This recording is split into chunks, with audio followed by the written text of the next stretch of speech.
আজকে আমরা সবাত শ্বসন নিয়ে আলোচনা করব। তো সবাত শ্বসনের আমরা আগেই জেনেছি তিনটি পর্যায়। একটা হচ্ছে গ্লাইকোলাইসিস, 2 নম্বর ক্রেবস চক্র, 3 নম্বর হচ্ছে প্রান্তীয় শ্বসন। তো এই গ্লাইকোলাইসিস প্রক্রিয়াটা কোষের মধ্যে সাইটোপ্লাজমে সংঘটিত হয়। সাইটোপ্লাজমে সংঘটিত হয় কারণ এই যৌগগুলি ভাঙার জন্য নির্দিষ্ট উৎসেচক সাইটোপ্লাজমে অবস্থান করে এবং ক্রেবস চক্রটি সাইটোপ্লাজমে উৎসেচক না থাকার জন্য মাইটোকন্ড্রিয়ায় প্রবেশ করে। কারণ গ্লাইকোলাইসিসে যে পাইরুভিক অ্যাসিড উৎপন্ন হয় সেই পাইরুভিক অ্যাসিডকে ভাঙার জন্য প্রয়োজনীয় উৎসেচক সাইটোপ্লাজমে থাকে না, সেই কারণে এটি ফার্দার ভাঙার জন্য মাইটোকন্ড্রিয়ায় প্রবেশ করে। তো আমরা গ্লাইকোলাইসিস প্রক্রিয়াটা সম্বন্ধে একটু জেনে নিই। গ্লাইকোলাইসিস মানেই হচ্ছে, লাইসিস কথার অর্থ হচ্ছে ভেঙে যাওয়া, অর্থাৎ গ্লুকোজ এখানে ভাঙতে ভাঙতে শেষ অবধি পাইরুভিক অ্যাসিড বা পাইরুভেটে পরিণত হয়। তো এখানে দেখো, এখানে এই যে গ্লুকোজের সংকেত হচ্ছে C6H12O6।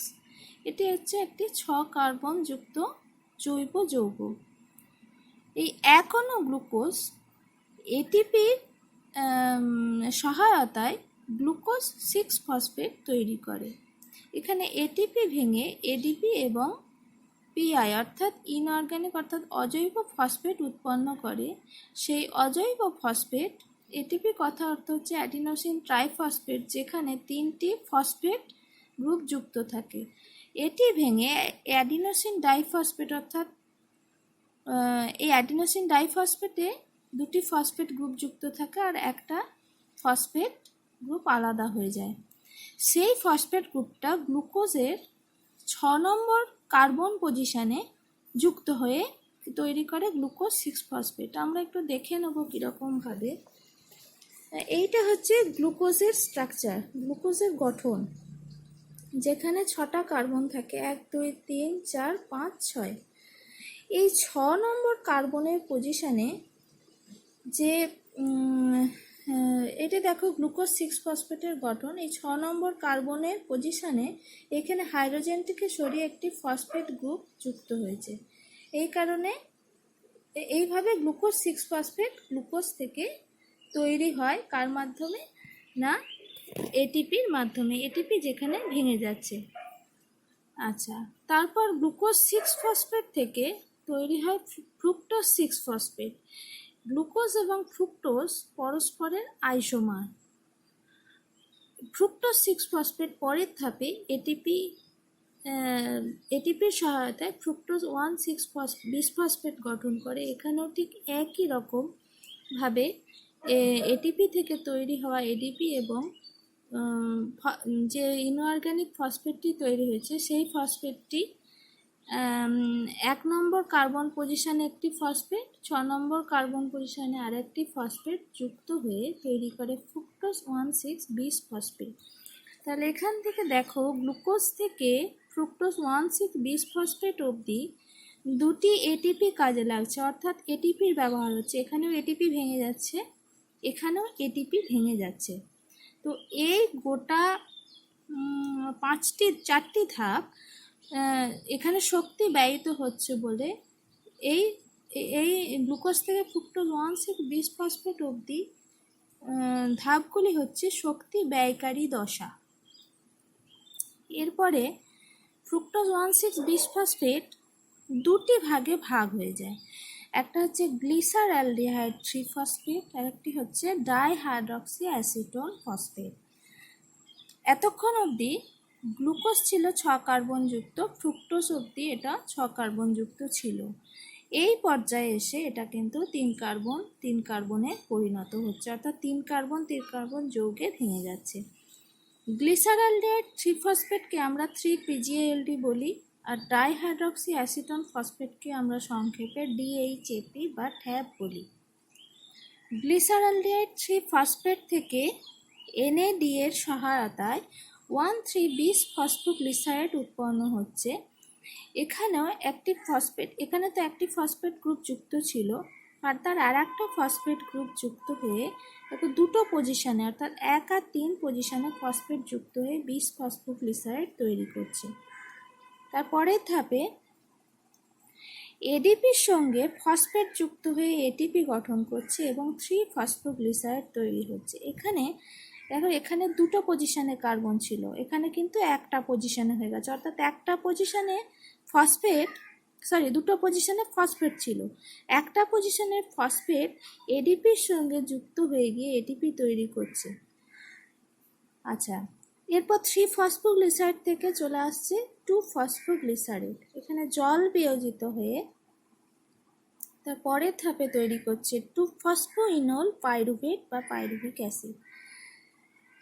এই 2 ফসফোইনল পাইরুভিক অ্যাসিড থেকে ইনল গ্রুপটা বাদ চলে গিয়ে এবং এটিপির সঙ্গে একটি ফসফেট যুক্ত হয়, অর্থাৎ এই ফসফেট গ্রুপটা এডিপির সঙ্গে যুক্ত হয়ে গিয়ে এটিপি তৈরি করছে এবং পাইরুভেট পড়ে থাকছে। এখানে পাইরুভেট হচ্ছে 3 কার্বন যুক্ত যৌগ, যেটি 2 অণু উৎপন্ন হচ্ছে। 2 অণু কী করে উৎপন্ন হচ্ছে না, এখানে গ্লিসারলডিহাইড 3 ফসফেট একবার পাইরুভেট তৈরি করছে, আবার ডাইহাইড্রক্সি অ্যাসিটোন ফসফেট গ্লিসারলডিহাইড 3 ফসফেটে পরিণত হয়ে আর একবার পাইরুভেট তৈরি করছে। সেই কারণে 1 অণু গ্লুকোজ থেকে আমরা পাচ্ছি 2 অণু পাইরুভেট বা পাইরুভিক অ্যাসিড। এইখানে আমরা এই প্রক্রিয়াটিকে বলি সাবস্ট্রেট লেভেল ফসফোরাইলেশন। এটিও হচ্ছে সাবস্ট্রেট লেভেল ফসফোরাইলেশন। তার অর্থ হচ্ছে একটা সাবস্ট্রেট থেকে, একটা জৈব যৌগ থেকে আর একটা জৈব যৌগ উৎপন্ন হবার সময় এডিপি যখন একটি ফসফেটের সঙ্গে যুক্ত হয়ে এটিপি তৈরি করে, তখন এটি হচ্ছে সাবস্ট্রেট লেভেল ফসফোরাইলেশন। ফসফোরাইলেশন কথার অর্থ হচ্ছে ফসফেট যুক্ত হওয়া এবং উচ্চ শক্তি সম্পন্ন এটিপি তৈরি করা। এই দ্বিতীয় ধাপটি হচ্ছে গ্লিসারলডিহাইড 3 ফসফেট থেকে পাইরুভিক অ্যাসিড অবধি এই গোটা প্রক্রিয়াটি অর্থাৎ এই ধাপগুলি হচ্ছে শক্তি উৎপাদনকারী দশা, কারণ এইখানে এটিপি তৈরি হচ্ছে। এনএডিএইচ থেকেও এটিপি তৈরি হয়, 1 অণু এনএডিএইচ থেকে 3 অণু এটিপি পাওয়া যায়। তো এই গেল গ্লাইকোলাইসিস প্রক্রিয়া। এই গ্লাইকোলাইসিস প্রক্রিয়ার বৈশিষ্ট্য কি না, এটি 1 নম্বর হচ্ছে অক্সিজেন ছাড়াই ঘটে। 2 নম্বর সবাত শ্বসন, অবাত শ্বসন এবং সন্ধানের এটি হচ্ছে একটি সাধারণ পর্যায়। এটির অপর নাম হলো ইএমপি পথ, অর্থাৎ বিজ্ঞানী এমডেন মেয়ারহফ পার্নেস এই বিক্রিয়াটি প্রথম আবিষ্কার করেন, সেই কারণে এর নাম হলো ইএমপি পথ।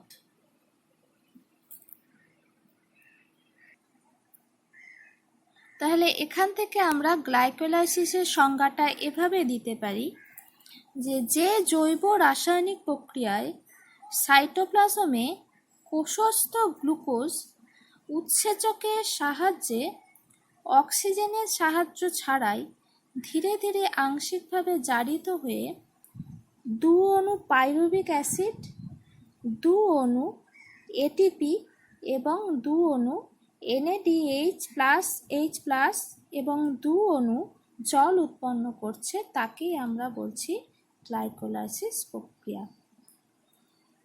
এবার আসছি এটিপি অণুর হিসেবে। এখানে প্রথম ধাপে দেখো এই যে গ্লুকোজ থেকে গ্লুকোজ 6 ফসফেট উৎপন্ন হচ্ছে, এখানে একটি এটিপি ব্যবহার হচ্ছে, অর্থাৎ এটিপি ভেঙে গিয়ে এডিপি পিআই তৈরি করছে। এই ধাপে ফ্রুক্টোজ 6 ফসফেট থেকে ফ্রুক্টোজ 1,6 ফসফেট, এখানেও একটি এটিপি ভেঙে একটি এডিপি এবং একটি ফসফেট গ্রুপ তৈরি করছে, অর্থাৎ দুটো এটিপি নষ্ট হয়ে যাচ্ছে, অর্থাৎ শক্তি ব্যয় হয়ে যাচ্ছে। এখানে দেখো এই শক্তি উৎপাদনকারী দশাতে একটা এনএডিএইচ, এই এনএডিএইচ থেকে 3টে এটিপি, এখানে এটিপি তৈরি হচ্ছে 2টি, এখানে তৈরি হচ্ছে 2টি কেন না, এখান থেকে একবার এই ধাপটা হচ্ছে, আবার ধাপ থেকে গ্লিসারলডিহাইড 3 ফসফেটে কনভার্ট হয়ে আর একবার ধাপটি হচ্ছে, অর্থাৎ এটাও দুটো এটাও দুটো এটাও দুটো করে উৎপন্ন করছে। এখানে দেখো এখানে তৈরি হচ্ছে NADH থেকে 2x3, অর্থাৎ একটা NADH থেকে 3টে ATP তৈরি হলে 2টি থেকে তৈরি হবে 6টি। এই ধাপে 2টি ATP, এই ধাপে 2টি ATP, টোটাল হচ্ছে 6, 7, 8, 9, 10। কিন্তু অলরেডি এখানে 2টো ATP নষ্ট হয়ে গেছে, ভেঙে গেছে, তাই 10 থেকে 2টো ATP বাদ চলে গেলে পড়ে থাকে 8 অণু ATP। অর্থাৎ গ্লাইকোলাইসিসে তৈরি হচ্ছে টোটাল 8 অণু ATP। তাহলে সামগ্রিক বিক্রিয়াটি হবে এইরকম: glucose 2 ADP plus 2 PI plus 2 NAD plus উৎসেচকের সহায়তায় জল, হাইড্রোজেন আয়ন, NAD থেকে NADH, ADP PI যুক্ত হয়ে ATP এবং গ্লুকোজ থেকে তৈরি হচ্ছে CH3COCH বা পাইরুভিক অ্যাসিড। এবার হচ্ছে পাইরুভিক অ্যাসিডের পরিণতি, অর্থাৎ পাইরুভিক অ্যাসিডটা যে তৈরি হলো এটা কি হবে না, ওটোর উপস্থিতিতে এটা বায়ুজীবী জীবকোষে কোথায় প্রবেশ করে? ক্রেবস চক্রে প্রবেশ করে পাইরুভিক ডিহাইড্রোজেনের উৎসেচকের প্রভাবে। আর ওটোর অনুপস্থিতিতে অর্থাৎ অবায়ুজীবী জীবকোষে এটি ইস্টের দেহে কি তৈরি করে? Ethyl alcohol. ব্যাকটেরিয়া এবং মানুষের পেশিকোষে তৈরি করে অক্সিজেনের অনুপস্থিতিতে ল্যাকটিক অ্যাসিড, যেটা কিনা যখন ক্লান্ত হয়ে যায় পেশিগুলো তখন শক্তি যোগান দেয়।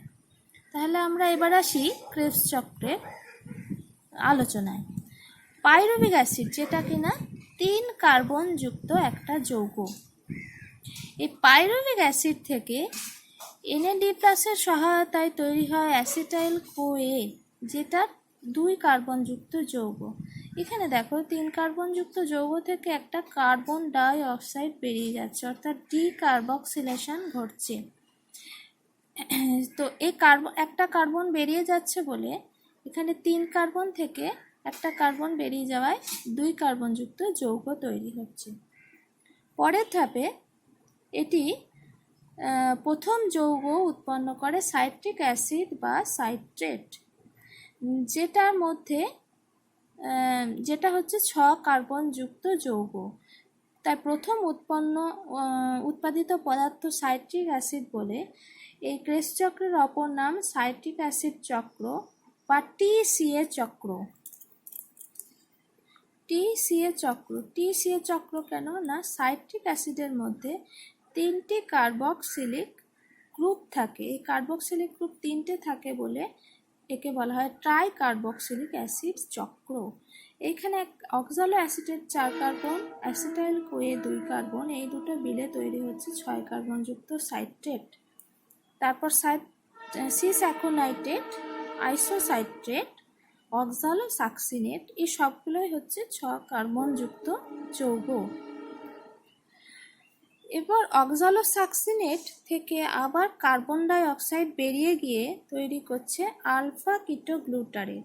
আবার একটি কার্বন বেরিয়ে যাচ্ছে বলে এটি তৈরি করছে 5 কার্বন যুক্ত আলফা কিটোগ্লুটারেট যৌগ।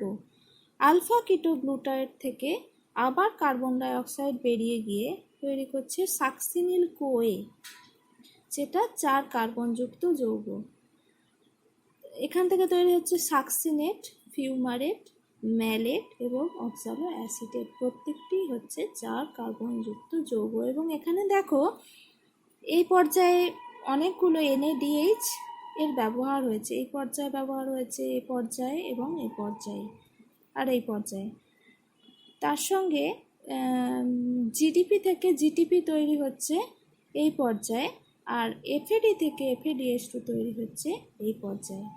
তো এগুলি প্রত্যেকটা থেকে কিন্তু আমরা ATP পাচ্ছি। NADH থেকে 3টে ATP, FADH2 থেকে আমরা পাচ্ছি 2 অণু ATP, আর এখানে GDP ATPরই সমান। তো আমরা একটু ATPর হিসেবটা দেখি। এখানে পাইরুভিক অ্যাসিড থেকে অ্যাসিটাইল CoAতে একটি NADH2 তৈরি হচ্ছে, যেখানে একটা NADH থেকে 3 অণু ATP তৈরি হয়। তো এটা 2x3 কেন না, পাইরুভিক অ্যাসিড এক অণু গ্লুকোজ থেকে 2 অণু পাইরুভিক অ্যাসিড হয়, তাহলে এটা এই এক অণু পাইরুভিক অ্যাসিড থেকে এই সাইকেলটা, আবার আর এক অণু পাইরুভিক অ্যাসিড থেকে আর একবার এই সাইকেলটা হয়। তাই এই NADH, FADH, GTP এইগুলো দুটি অণু করে উৎপন্ন হয়। তাহলে এখানে গেল 6 অণু। আইসোসাইট্রেট থেকে অক্সালোসাকসিনেট, এইখানেও NADH থেকে 3 অণু ATP অর্থাৎ 6 অণু।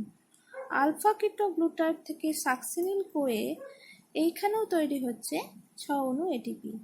তারপরে সাকসিনেট থেকে ফিউমারেট তৈরি হওয়ার সময়